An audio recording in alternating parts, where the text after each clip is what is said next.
partes más bien, habéis disfrutado de dos conferencias magníficas, yo he quedado impresionado con ellas y no podemos sino compartir el contenido y además me han servido de prólogo al tema que vamos a tocar ahora. Me diréis, pero ¿qué diablos nos interesa a nosotros un señor que vive a más de 3.000 kilómetros de aquí? Un país que está en las antípodas de España y con el que no tenemos contacto geográfico, cultural, político, al margen de la religión. También he de advertir que tocar este tema hoy aquí en el occidente, miembro de la OTAN, supone solo problemas y no nos va a reportar nada bueno. Es posible que a causa de esta conferencia y de otras, yo no pueda ir a Nueva York a disfrutar de Estados Unidos porque me consideren persona non grata. No me pierdo nada, ¿no? Porque Nueva York no me interesa mucho. Quizá Wyoming, Montana, el medio oeste me interesaría más que Nueva York. Y a su vez, es posible que no nos dejen entrar en Rusia, porque para el mundo postsoviético y para el mundo ruso actual con Putin a la cabeza, los culpables, entre comillas, son los nazis, cuando menos en Ucrania. Pero hay que definir muy bien las palabras, los conceptos y sobre todo los intereses. Es posible que en Ucrania existan patriotas ucranianos que de alguna forma están ligados a las ideologías históricas de la Segunda Guerra Mundial, como es el nacionalsocialismo. Cuando menos la prensa rusa actual capta de vez en cuando fotografías de una mochila de un soldado que luce banderas históricas del Tercer Reich. Nosotros no sabemos si se trata de mero folclore o si detrás de ese folclore hay quizá alguna convicción ideológica. Tampoco podemos negar que el pueblo ucraniano recuerda con horror el Holodomor, el asesinato de millones de personas a manos de los servicios secretos y de la policía soviética, buena parte de los cuales eran de origen no ucraniano. Esto queda en la memoria histórica de los pueblos. También hay que tener en cuenta que todos los pueblos de la Europa Oriental tienen muy fresco el recuerdo de la ocupación soviética durante 40 años. Desde el Báltico, Polonia, Rumanía, Hungría, Checoslovaquia, todos ellos fueron ocupados durante 40 años por tropas rusas soviéticas, pero eran rusos. Eso es difícil de olvidar, de ahí que el miedo que se pretende hoy en día inyectar a los pueblos de Europa Oriental y a los ucranianos es una tarea fácil para las fuerzas globalistas o aliadas occidentales de la OTAN. ¿Quién es Putin? Lo habréis leído en cualquier Wikipedia, pero Putin es un señor que nace en 1954, tiene ahora 68 años, creo, es de formación jurista, es un hombre de derecho, que su visión del mundo, sus discursos y su apreciación de la diplomacia internacional está muy influenciada por esta formación jurídica de sus estudios. Fue promocionado hasta acabar en los servicios de seguridad de Rusia y en el año 99-2000 os recordaréis al famoso presidente de Rusia, Yeltsin, que era un desastre, era prácticamente el mismo desastre que Biden hoy en día para Estados Unidos, un señor que se tambaleaba borracho en medio de una conferencia, de un consejo de ministros, incluso con la visita de un jefe de Estado. Por razones del destino, Yeltsin decide un día aparecer en televisión y dice: yo me voy, creo que ha llegado la hora de retirarme, y entre los colaboradores y burócratas de la maquinaria rusa decide escoger a Putin para que se presente a las elecciones presidenciales. Putin dice: oiga, yo no tengo ningún interés en la política, tengo una familia, lo que quiero es salir con ella a un café, a un restaurante, pasear por la calle. Yo no sé si estoy preparado para dirigir este inmenso país realmente. O sea, Putin se niega, en principio, a aceptar esa proposición de Yeltsin de presentarse a las elecciones presidenciales. No tiene interés político. Yeltsin insiste porque no encuentra una persona mejor para ello y Putin final piensa: bueno, si ese es mi destino, voy a intentar hacer lo mejor que pueda este trabajo. Y llega al poder. Estamos en el año 2000. En 2001, como sabéis, tienen lugar los ataques a las Torres Gemelas de Nueva York y Putin en ese momento se solidariza, habla con Bush Jr. contra el terrorismo, vamos a colaborar, vamos a hacer lo posible para luchar contra el terrorismo. He de decir que, según Alexander Dugin, tiene un libro que se llama Putin contra Putin, donde le critica que por una banda Putin es un hombre abierto a Occidente, un poco blando, que desea occidentalizarse, entablar conversación, entablar relaciones diplomáticas, y por otro está el Putin ruso, ortodoxo, que quiere volver a las tradiciones. Yo he visto, he leído prácticamente todos sus discursos para estar informado de primera mano. Y encontramos prácticamente 4 Putins. El Putin del año 2001, él da una conferencia en el Reichstag alemán, en Berlín, en el Parlamento alemán, ante los políticos y el gobierno alemán. Otra, 6 años después, en 2007, con ocasión de la conferencia de seguridad en Múnich. En la conferencia que impartió en Berlín, es evidente que es el Putin occidentalista. Quiere ser amigo de Alemania, sabe que Rusia necesita las capacidades intelectuales, técnicas e industriales de Alemania, al igual que Alemania necesita las capacidades laborales y los recursos naturales de Rusia. Él cree sinceramente en una unión de Europa occidental con Rusia, y a eso se dedica. Es recibido con absoluta frialdad. Los alemanes, por una parte, también estuvieron invadidos por la Unión Soviética, por lo menos en la parte oriental, tienen sus dudas.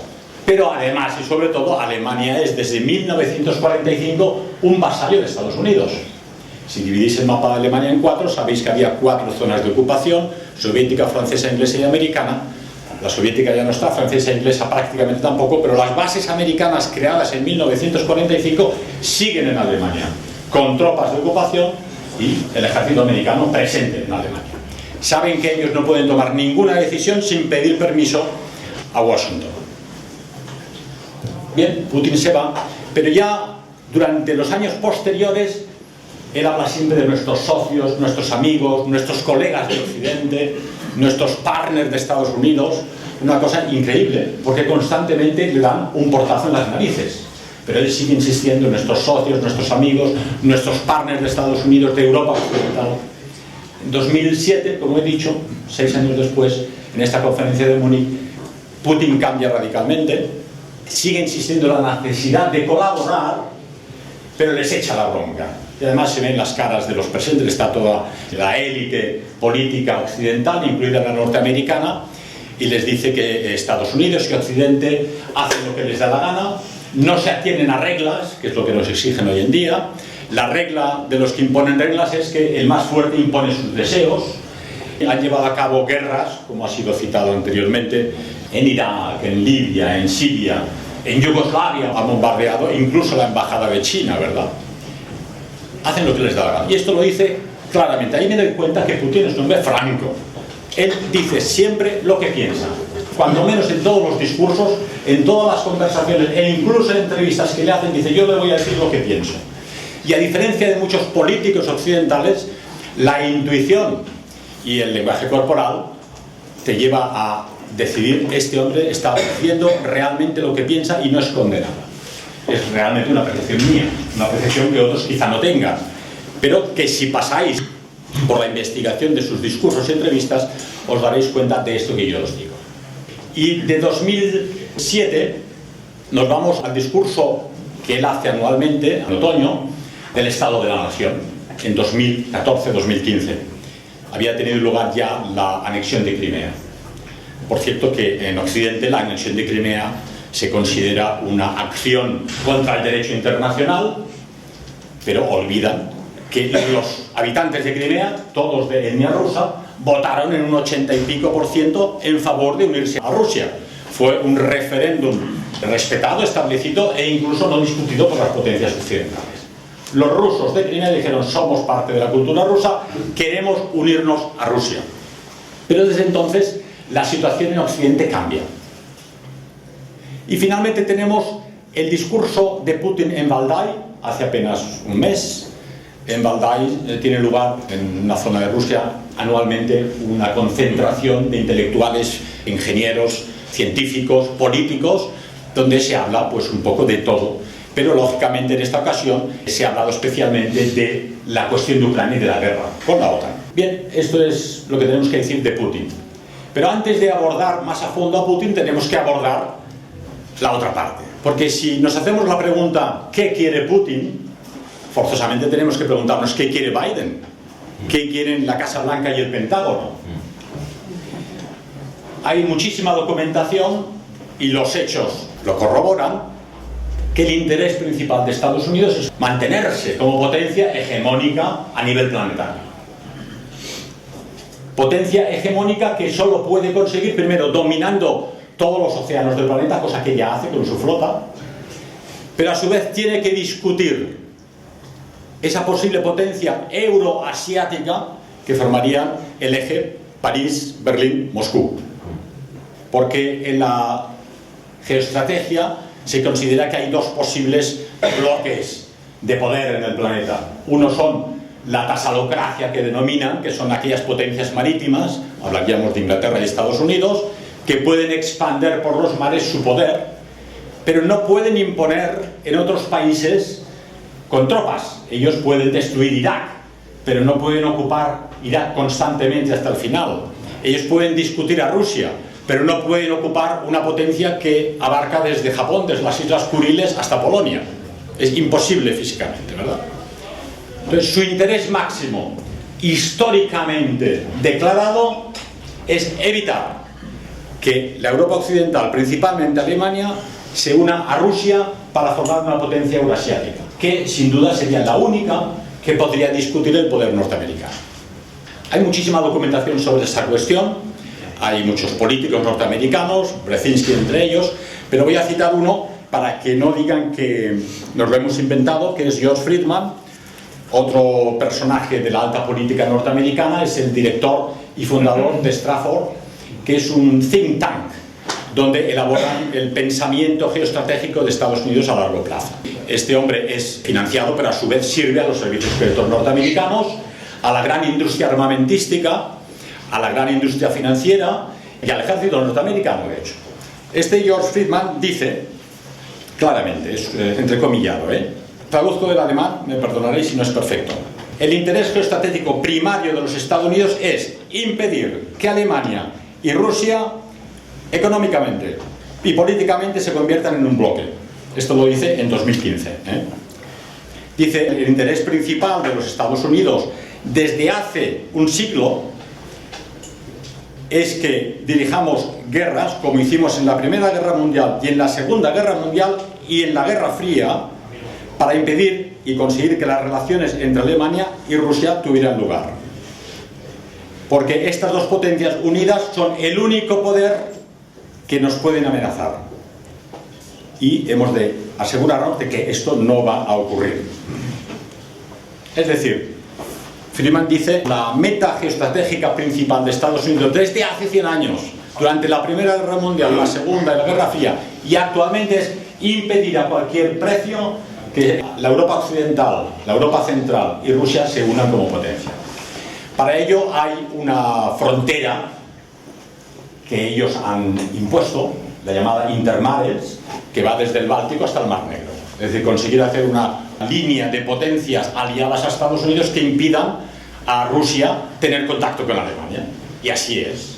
Hoy en día tenéis tropas de la OTAN y tropas norteamericanas y divisiones aerotransportadas del ejército norteamericano en el Báltico, en Polonia, en Checoslovaquia, en Rumanía, prácticamente todos los países de la antigua esfera soviética. Y aquí tocamos un punto que es fundamental. En esa época naif de Putin, donde él quería abrir los brazos a Occidente, colaborar con ellos, pensar que en aquel momento ellos autorizaron a que el ejército americano y los científicos americanos estuviesen en Rusia controlando sus fábricas de material atómico para el armamento nuclear. No, pasad y mirad y ver lo que hacemos, no hay problema, somos socios, ¿no? Se hablaba incluso de colaborar a nivel de defensa. En la época de Clinton, Putin le propuso en una de las entrevistas: queremos ser parte del proyecto de defensa global y unirnos a la OTAN para ser realmente aliados. Clinton, un poco naif, dijo: pues vamos a estudiarlo. Cuando llegó a Estados Unidos le echaron la bronca, dijeron: no se te ocurra, el enemigo es Rusia, ¿cómo vamos a aliarnos a él? Pero para que os deis cuenta hasta qué punto El Putin naif creía todavía en la posibilidad de colaborar con Occidente. Gorbachev y Clinton deciden en ese momento, dice, bueno, disolvemos la Unión Soviética, pero por favor no expandáis la OTAN hacia Oriente, hacia la frontera rusa. ¿De acuerdo? Sí, hombre, sí, por supuesto. Fue un tratado que hicieron Clinton y Gorbachev. No han cumplido absolutamente nada. Pusieron en una primera etapa Polonia, países bálticos y Rumanía, y luego pusieron Hungría, hasta el punto de que ahora ya las tropas de la OTAN están frontera con Rusia. Es decir, si alguien os explica, os pregunta, es que Putin es un provocador, está intentando invadir la Ucrania, quiere, dicen algunos comentaristas, volver a la potencia soviética, en absoluto, no tiene ningún interés estratégico en volver al antiguo sistema comunista. En las entrevistas y en sus declaraciones constantemente se desdice del comunismo, dice aquello fue un horror, en sus propias palabras, Es aborrecible todos los crímenes que se cometieron, los campos de concentración, el gulag soviético, las limpiezas étnicas, las cárceles, las prisiones y las persecuciones. Aquello, pero forma parte de nuestro pasado, no podemos borrarlo. Y en ese punto hay que admitir que los rusos han sido, por ejemplo, más honestos que los alemanes. Ellos tienen la bandera rusa, pero si en algún sitio ha quedado la estrella de 5 puntas soviética, pues la han dejado, porque es parte de nuestra historia.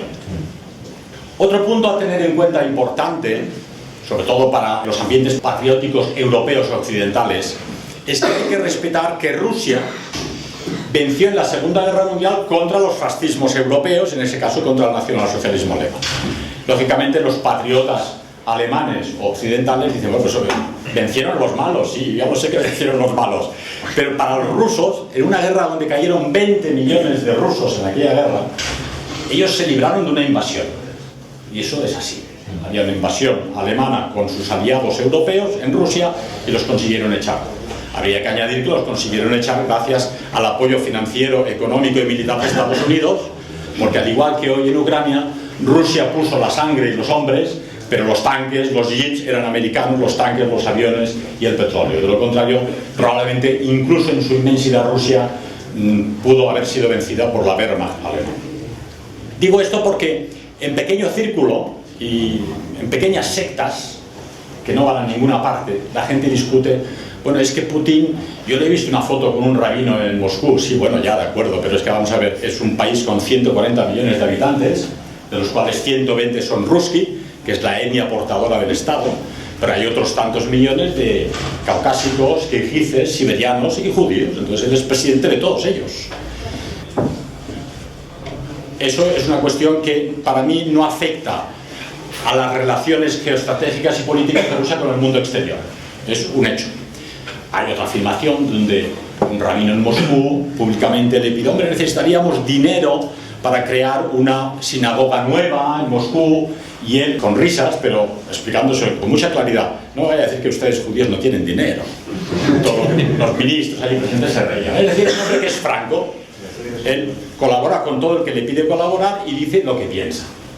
Tenemos una Rusia con un pasado comunista que vence a la Europa que nosotros habríamos querido como ganadores, pero las cosas han cambiado.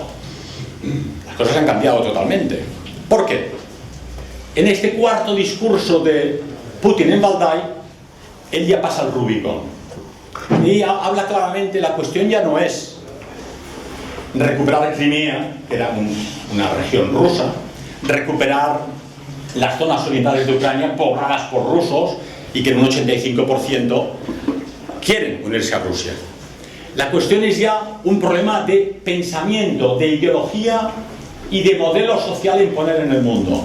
Y lo que él combate en su discurso de Valdai de hace un mes es claramente el liberalismo occidental, la globalización y el mundialismo.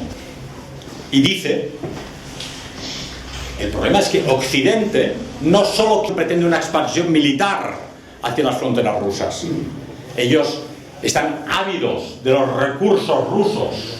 Pensar que en la lista de recursos mundiales Rusia está en el número 1, después viene Estados Unidos, luego viene China. Recursos me refiero petróleo, gas, bosques, oro, diamantes, los recursos naturales que tiene el país. Muchos estrategas norteamericanos dicen, hombre, es que Rusia tiene en Siberia unos recursos naturales inconmensurables que no hay derecho que los tenga Rusia. Y él dice, bueno, ¿cómo que no hay derecho que los tenga Rusia? O sea, que quieren tenerlos ustedes. O sea, el plan a largo plazo es dividir Rusia en pequeñas regiones y poder quedarse las riquezas naturales de Rusia. Eso también. Pero el Putin de Valdai de este año dice claramente, yo no tengo nada en contra de que ustedes en Occidente quieran promover ideologías antinaturales, y él dice, por ejemplo, el homosexualismo, perfecto, háganlo, pero no pueden obligarnos a nosotros a adoptar unas políticas, unas ideologías que con nosotros no van. Claro, eso es una declaración de guerra ideológica al liberalismo líquido actual.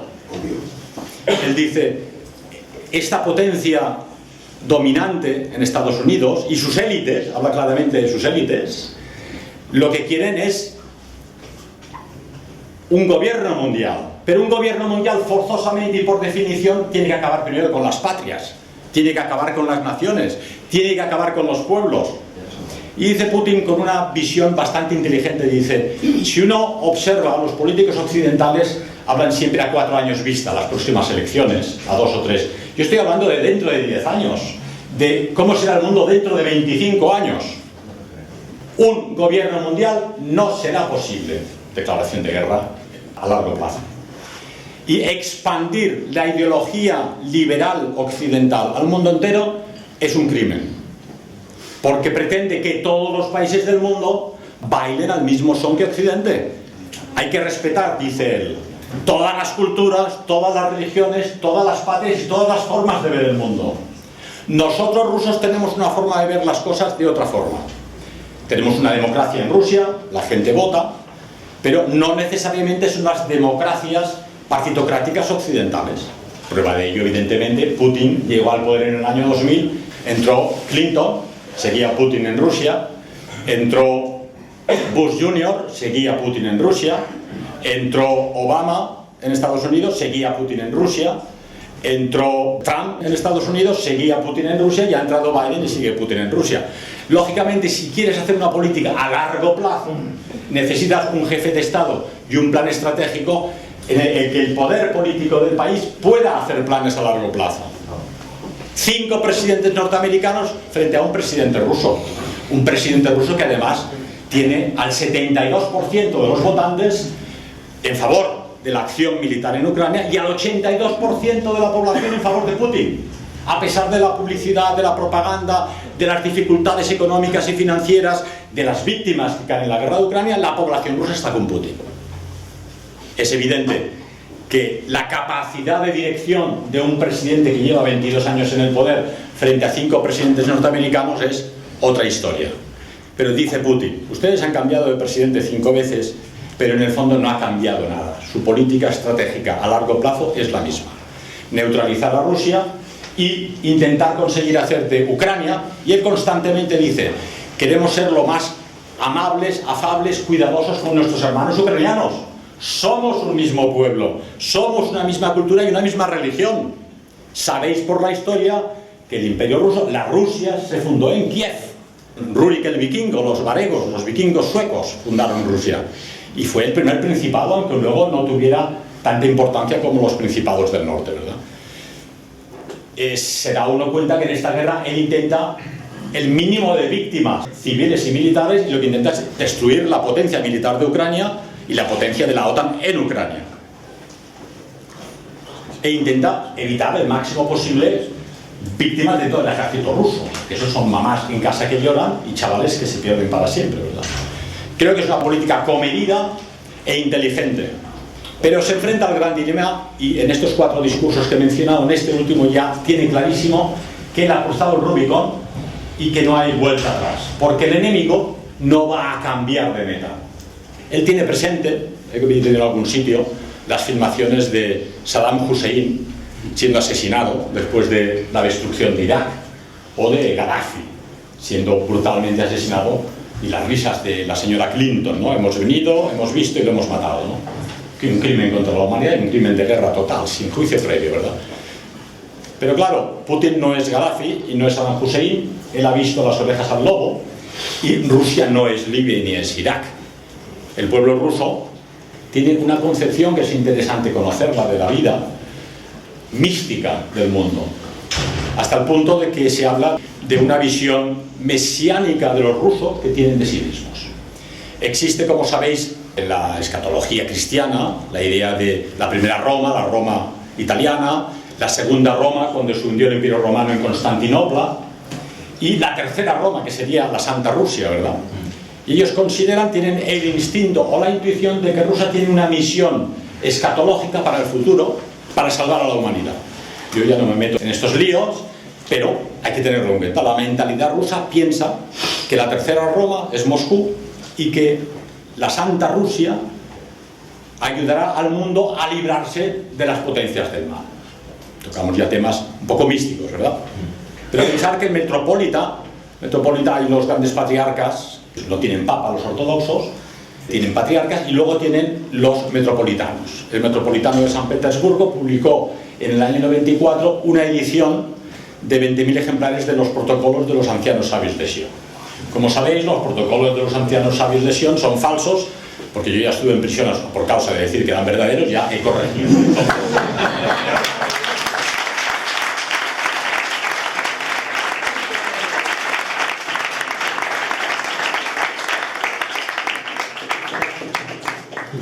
Pero lo que es interesante es que luego en el año 2007 vuelve a hacer una edición de 8.000 ejemplares. Yo no sé hasta qué punto los rusos leen estos libros y a qué público va dirigido, pero si el metropolitano de la Iglesia Ortodoxa en San Petersburgo edita este libro, que como todo el mundo sabe no es verdad, pues demuestra una tendencia a otra cuestión importante de la que es acusado Putin y los rusos desde Occidente: la conspiranoia. En el mundo ruso existe la idea de que existen las conspiraciones y que hay conspiraciones en Occidente contra la cristiandad y desde luego contra el mundo ruso. Muchos me dirán, bueno, estos protocolos, como todo el mundo sabe, son falsos, pero nadie explica cómo aquellos falsificadores en el siglo XIX podían saber cómo se realizarían en nuestra época y cómo se haría en verdad. Un misterio de las falsedades, ¿verdad? Nos encontramos, pues, en un momento interesantísimo, donde las patrias y las naciones occidentales se disuelven. Han hablado aquí en las conferencias de las ideologías que nos imponen y de la inmigración que disuelve la etnia española, celtíbera, visigoda, latino-romana. Un problema grave, ¿verdad? Hemos hablado de qué forma las naciones tienden a desaparecer, son disueltas las fronteras, se impone la idea de que fronteras abiertas, sociedad abierta, como dice Soros, ¿verdad? Y todo esto en Rusia no les gusta. Y ellos siguen diciendo, cometen ustedes un error. Si ustedes quieren desaparecer, si ustedes quieren disolverse, es su problema. Pero nosotros les advertimos, este es un camino erróneo. Y con Rusia esto no va a suceder.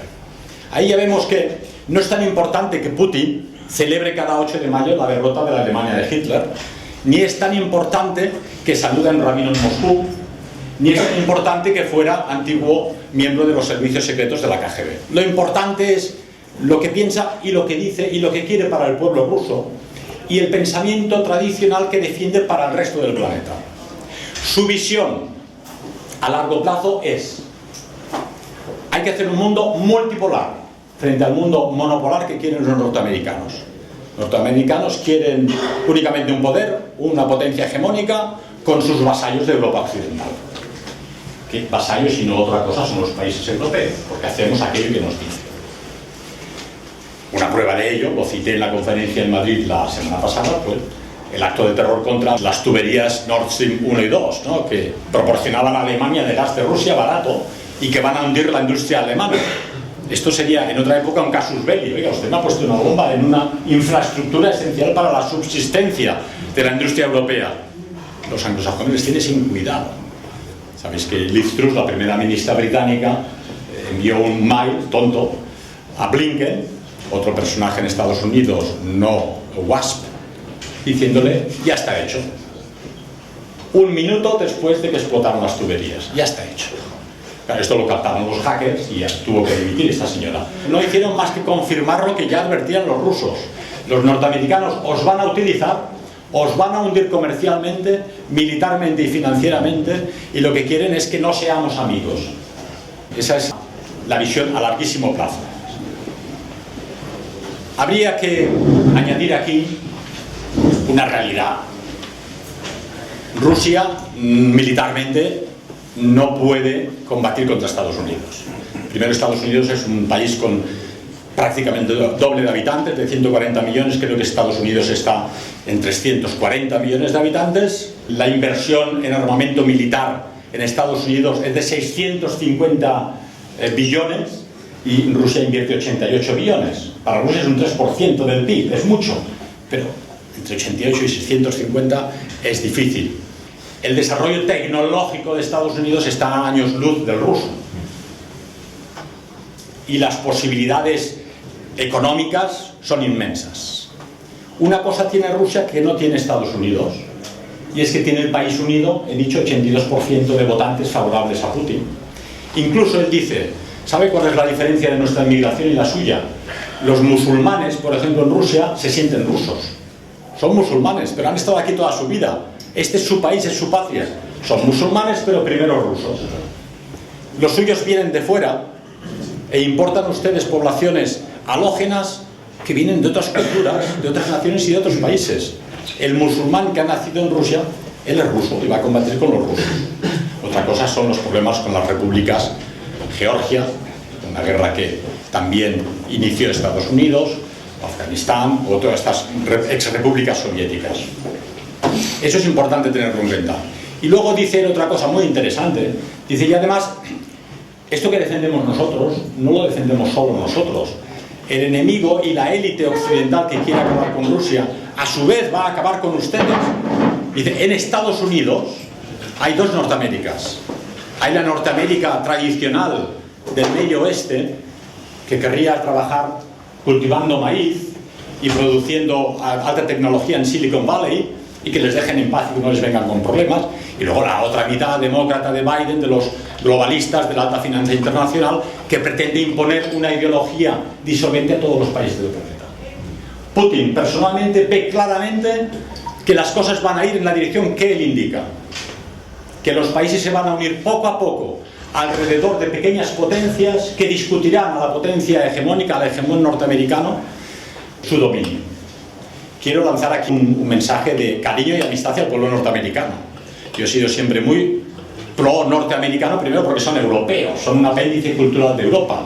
Son cristianos, son blancos, son simpáticos, son amables, son trabajadores, son abiertos. El pueblo norteamericano es muy noble y quienes hayáis tenido la oportunidad de conocerles, habréis visto que el pueblo norteamericano sencillo es gente estupenda. Y que sufren, igual que sufrimos nosotros, los mismos problemas. Están siendo utilizados como carne de cañón por una élite dentro de su propio país para imponer esas ideas alrededor del mundo. La prueba de lo que dice Putin, los BRICS, Brasil, Rusia, India, Sudáfrica, Turquía ahora parece ser, y acaban de apuntarse, como se apunta uno a un club, 12 nuevos países quieren ser parte del BRICS. Esto es una bofetada en la cara de la élite norteamericana, porque están reuniendo alrededor de esta idea de un mundo multipolar cada vez a más países. Y una noticia de ayer, el primer ministro de Japón ha decidido: nosotros ya no participamos en las sanciones contra Rusia, somos amigos de Rusia, seguiremos colaborando y vamos a ayudarles a construir un pipeline, una tubería de gas entre Rusia y Japón, etc. Es decir, una primera potencia industrial ha dicho no a las sanciones contra Rusia. Entonces, estamos en un momento muy interesante, muy peligroso, un momento de la historia difícil, donde todo nuestro occidente cristiano, español y europeo parece disolverse en nuestros pies, los valores desaparecen, pero surge en ese mundo que piensa en términos mesiánicos esa idea de la lucha espiritual. Esa idea la comentaba la semana pasada en Madrid este pensador francés, Joseph Indy, muy interesante. Él dice, hay en la Biblia la idea del catejón, una palabra griega que quiere decir aquel que se opone a la llegada del anticristo. Han habido en la historia varios, y no tiene que ser solamente uno. Para muchos alemanes, en su época, lógicamente esto aquí no se puede decir, pensaron que Hitler era un catejón, pero claro, se enfrentaba al horror de la invasión soviética con todos sus terrores de toda Europa, y los pararon en Berlín. Fue un catejón. muchos católicos españoles piensan que Franco era el catejón en España que impidió hacer de España una república soviética y reinstauró la fe católica para los españoles. Esto con la ley de memoria democrática ya no se puede decir, por eso digo que hay católicos que lo dicen, yo no digo ni afirmo ni niego.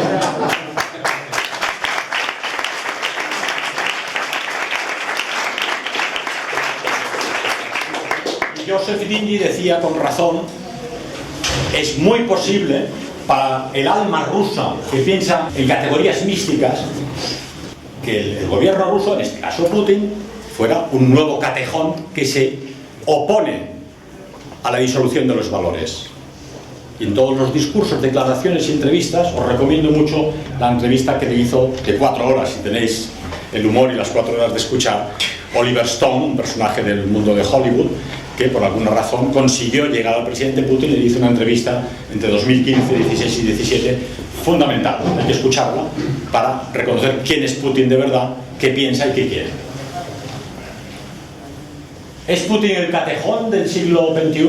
Yo no lo sé, no lo puedo afirmar ni negar, pero sí puedo decir que lo que él piensa hoy en día, realmente, en muchos puntos, es lo que nosotros pensamos.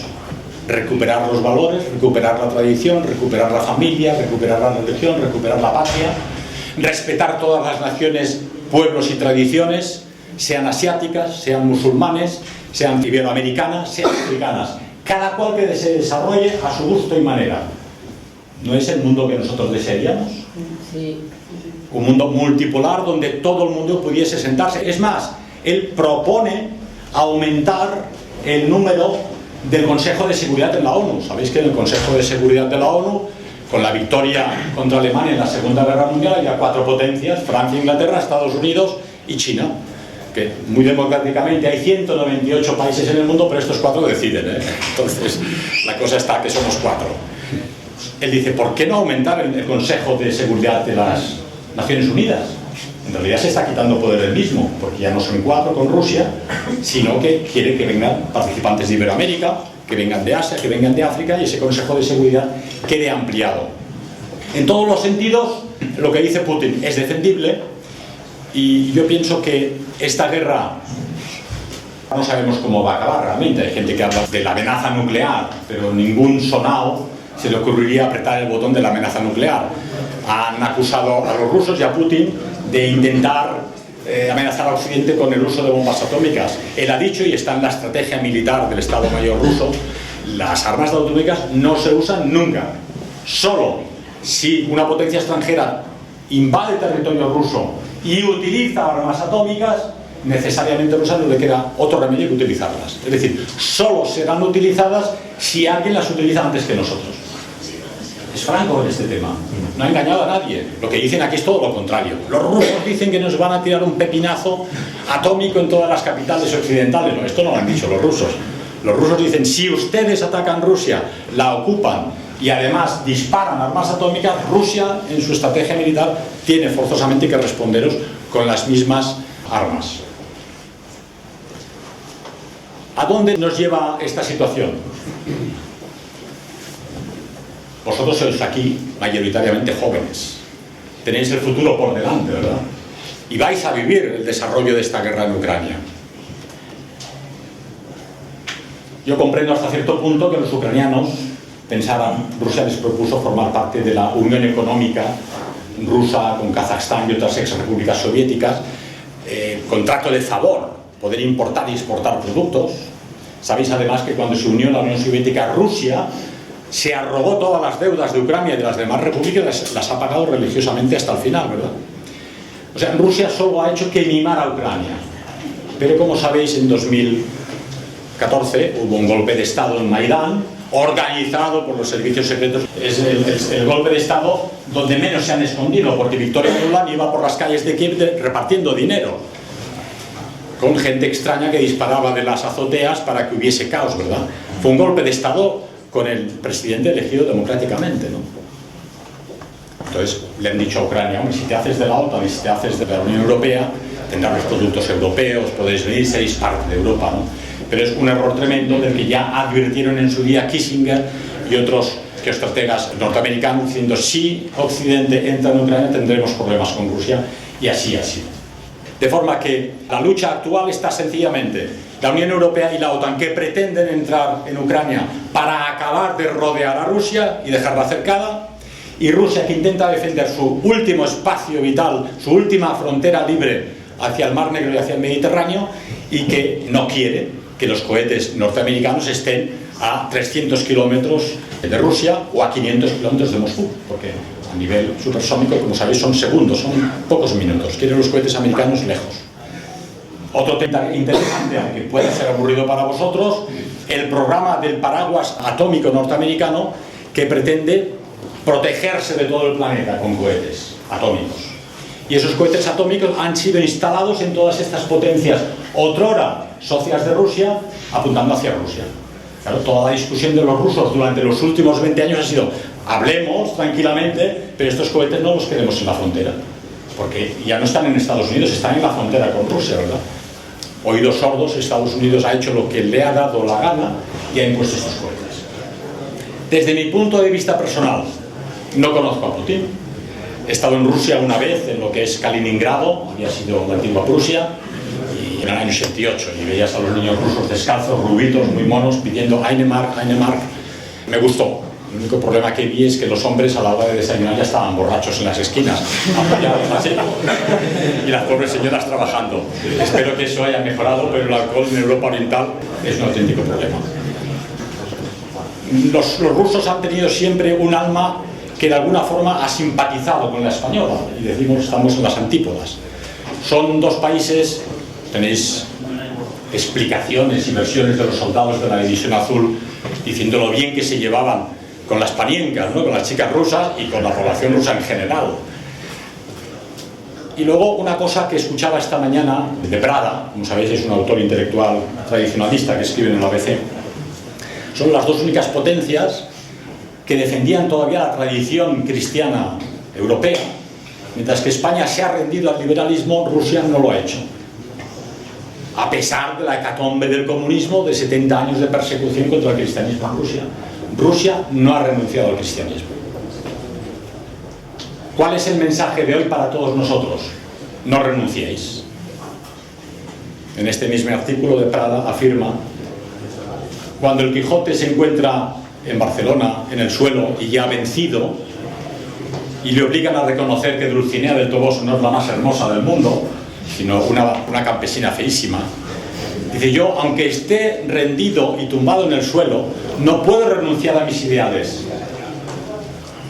De forma que, aunque estemos vencidos, acorralados, perseguidos y probablemente el lunes en Málaga condenados, no podemos renunciar a nuestras convicciones, ni a nuestros ideales, ni a la lucha para el futuro. Gracias. Y ahora podéis hacerle preguntas.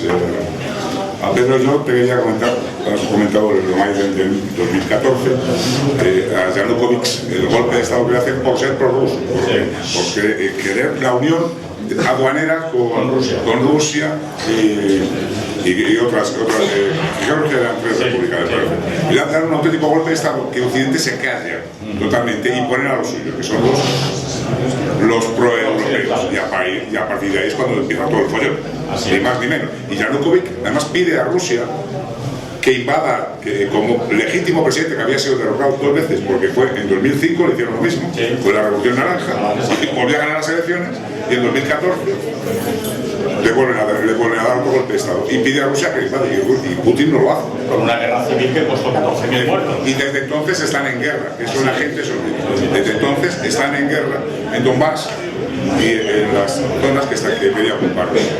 Eso es lo que calla siempre Occidente, y de hecho tenemos una cosa muy clara: las primeras imágenes que teníamos de la guerra de Ucrania eran todas las casas derruidas en 2014, que estaban todas, parecían como que la habían arrasado los rusos, estaban todas las casas derruidas, sí, pero sin unas llamaradas, sin un bombardeo, sin nada.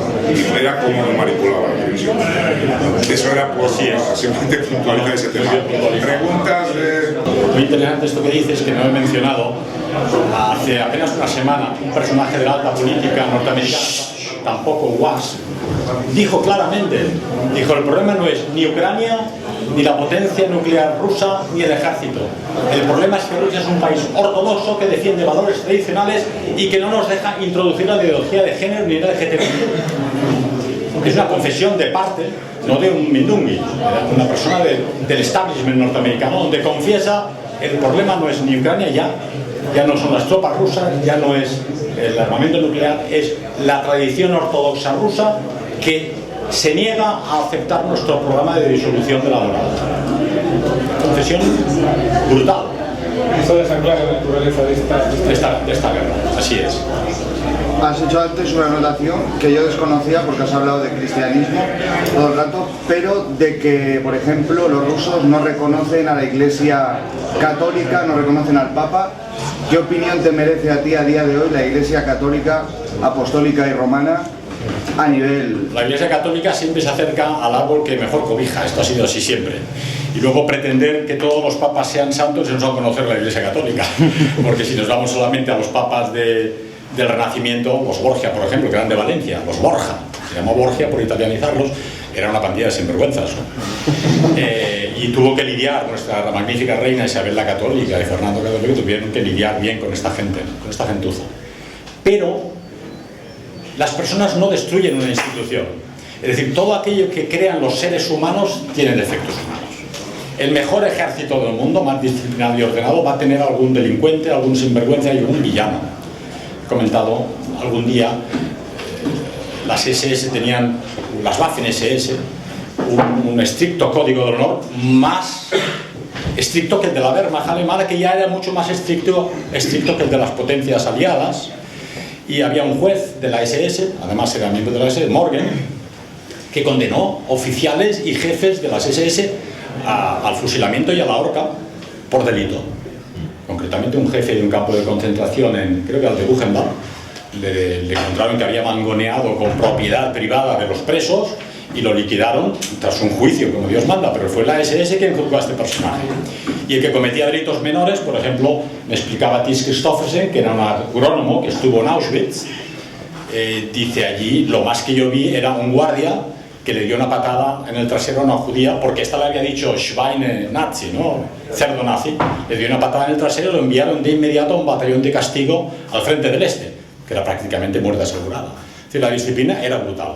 ¿Quiere decir que las Waffen-SS, la SS, la Wehrmacht, el ejército alemán eran villanos? No, había villanos dentro del ejército alemán que eran castigados si la élite alemana era suficientemente inteligente para hacerlo. Los rusos en Berlín y en Europa Oriental cometieron crímenes, sin lugar a dudas, pero también hubo rusos, por ejemplo Solzhenitsyn, que entró con las tropas de ocupación y se portó decentemente, ¿no? Cualquier partido político, el vuestro, tiene gente estupenda, pero seguro que habéis encontrado algún villano en todos estos años que lleváis de lucha política, ¿no? Entonces, pretender que la Iglesia Católica, que lleva 2000 años de historia, solo tenga santos, es no conocer al ser humano, ¿verdad? Entonces, lo importante para los creyentes de la Iglesia Católica es que el jefe ya dijo: las puertas del infierno no prevalecerán contra mi Iglesia. Entonces, no te preocupes, eso seguirá adelante. Lo importante es la doctrina no la ha cambiado hasta ahora, ¿no? Si lo intentan ya hablaremos. Ha cambiado, pues que ahora es más pro instituciones internacionales, que hay que obedecer a la ONU, que lo que diga la Unión Europea va a misa, que por qué no abrimos las puertas a todos los inmigrantes y así todos somos musulmanes. Bueno, vale, pero la moral está ahí y el mensaje evangélico sigue ahí, ¿verdad? Entonces no tienes por qué compartir los puntos de vista de todos los personajes de una organización, en este caso la Iglesia Católica, para darte cuenta que la Iglesia Católica es un pilar fundamental de la cultura europea y de la civilización, como dice Putin, porque sin la civilización cristiana la cultura europea no existiría prácticamente. ¿Qué más? Bueno, muchas gracias por la conferencia. Si tú tuvieses que, o sea, no sé cuánto conoces tú del aspecto militar de la guerra, pero si tuvieses que poner la mano en el fuego y decir cómo va a acabar o cómo va a ser el transcurso en los siguientes años, ¿qué es lo que dirías? Complicado. A ver, en principio, cuando uno compara la potencia militar rusa y la ucraniana, la cosa está clara. O sea, si la Rusia de la época soviética hubiese decidido tomar Ucrania, ya estaría invadida completa. No tenían ningún respeto por la vida, la habrían tomado a sangre y fuego. Las muchas divisiones del ejército ruso de entonces habrían tomado Ucrania sin problema, ¿vale? Como he dicho al principio, y es la crítica que le hace Dugin en su libro Putin contra Putin, Putin era muy naif al principio, quería contemporizar con Occidente, hacer amigos, abrirse, y no ha llevado a cabo una guerra de aniquilamiento, sino una guerra de decir, a ver, los rusos de Crimea y los rusos del Donbass hay que defenderlos porque los están matando. Como en su época hizo Hitler con los alemanes Sudete, que eran 3 millones en Checoslovaquia, o los alemanes de Silesia, Pomerania, Prusia Oriental y Prusia Occidental, ¿no? Entonces no le quedaba más remedio que defender a esa población. Pero él quiere hacerlo todo, he dicho al principio, él es un jurista, de forma legal. Respetar, que se hagan referéndums, que haya votaciones y que le den el poder de decidir, nos queremos unir a Rusia, ¿verdad? Y no a sangre y fuego. Eso a nivel militar probablemente es un error. Un jurista y un hombre muy legalista no vencerá nunca una guerra militar. Eso ha sido siempre así. De hecho, Estados Unidos sus guerras las ha llevado a cabo de forma ilegal. Fue ilegal el bombardeo de Serbia, de Belgrado, fue ilegal el de la destrucción de Irak, con unas armas de destrucción masiva que nunca existieron, y fue ilegal la invasión de Libia, ¿verdad?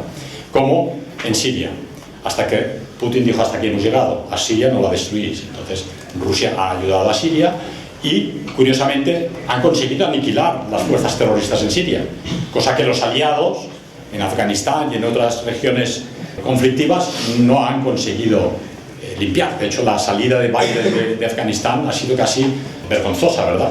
Entre otras cosas porque probablemente a la potencia hegemónica le interesan estos focos de tensión, ¿verdad? Pero yo creo que si no provocan a Putin o a Rusia con mayores efectivos militares y con una invasión del territorio ruso o bombardeado población civil en Rusia, yo no veo a Putin queriendo invadir toda Ucrania, aunque estratégicamente le conviene, porque tendría la frontera de los cohetes balísticos norteamericanos fuera de Ucrania y más lejos de las fronteras rusas actuales, ¿verdad? Entonces, Stalin, te puedo asegurar que ya habría tomado Ucrania. Putin no quiere, porque lo quiere hacer todo por la vía legal y quiere todavía, naif él, hacer paces con Occidente y quiere llegar a acuerdos con Occidente y ser amigos. Pero ya digo, ha evolucionado en estos 4 discursos, del año 2001 en Berlín, del año 2007 en Múnich, del año 2015 en el Estado de la Nación y 2022 en Bayrán, si lo escucháis. Él se ha dado cuenta que ha pasado el Rubicón y claro, la guerra es ya espiritual, metafísica. ¿Qué papel piensa usted que tiene China? Yo creo que China ve las orejas al lobo. Dice, si a Rusia le hacen lo que le están haciendo, el próximo soy yo.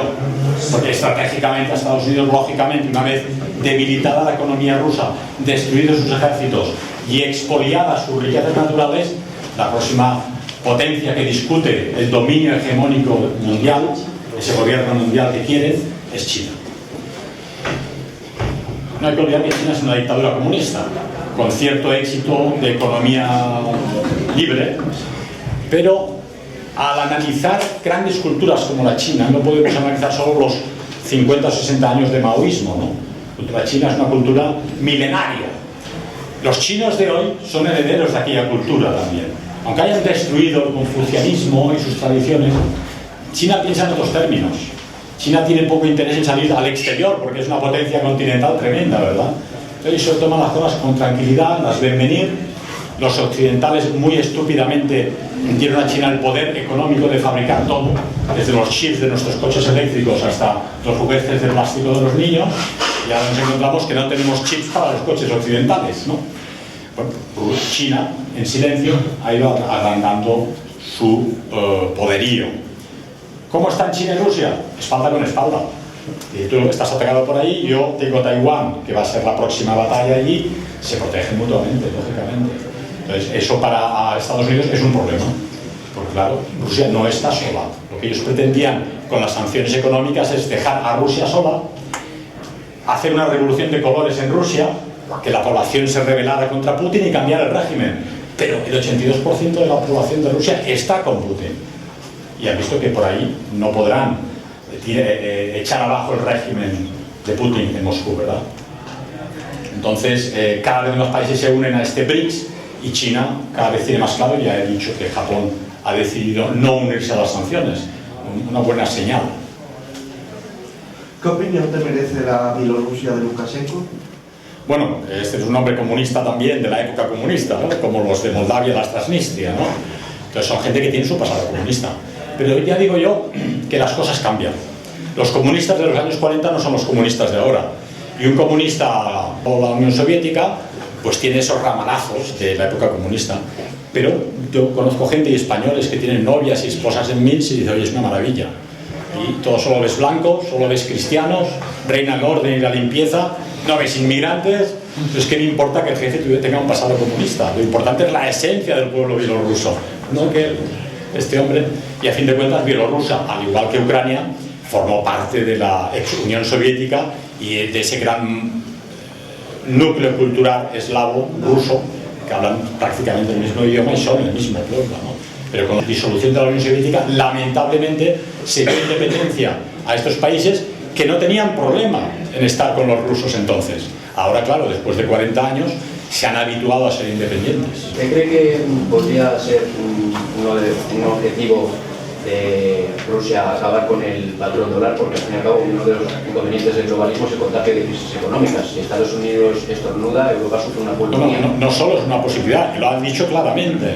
Ha dicho, no nos interesan los dólares porque, como habéis visto, una fortuna de varios miles de millones de valores rusos que estaban en Occidente, les pagaban el petróleo o el gas y lo ponían el dinero en cuentas occidentales, rompiendo todos los tratados internacionales comerciales, se les ha quedado el dinero. O sea, os vendemos gas, me pagáis en vuestras cuentas y luego os caéis el dinero. Esto se llama robo a mano armada. Y yo, muy bien, pues ya no queremos dólares. Ese es el gran problema que ha tenido Europa. Ahora nos vais a pagar en rublos. ¿Qué consigue? Un doble efecto. Debilita al dólar como moneda de intercambio internacional, que no la quiere nadie, y que está bajando de valor porque cada vez hay más países que están buscando una alternativa al dólar como moneda de pago internacional. ¿Por qué no pagamos con nuestras monedas propias? Y lógicamente fortalece el rublo, porque si la gente para comprar gas y petróleo necesita rublos, tiene que Rusia dame rublos que los necesito, ¿no? Y los dólares que se los queden los norteamericanos. Y dije en Madrid que le han dado a la imprenta durante 40 años para pagar todas sus guerras a nivel planetario, pensando que esos dólares se disolverían en el planeta y el mundo pagaría la deuda. Pero ahora, si los dólares vuelven a Estados Unidos, la inflación que tienen es brutal, ¿verdad? Entonces, no solo es una posibilidad. Putin no quiere saber nada de los dólares. Primero, porque no le sirven para nada, y segundo, que si le pagan en dólares se los quitan, ¿no?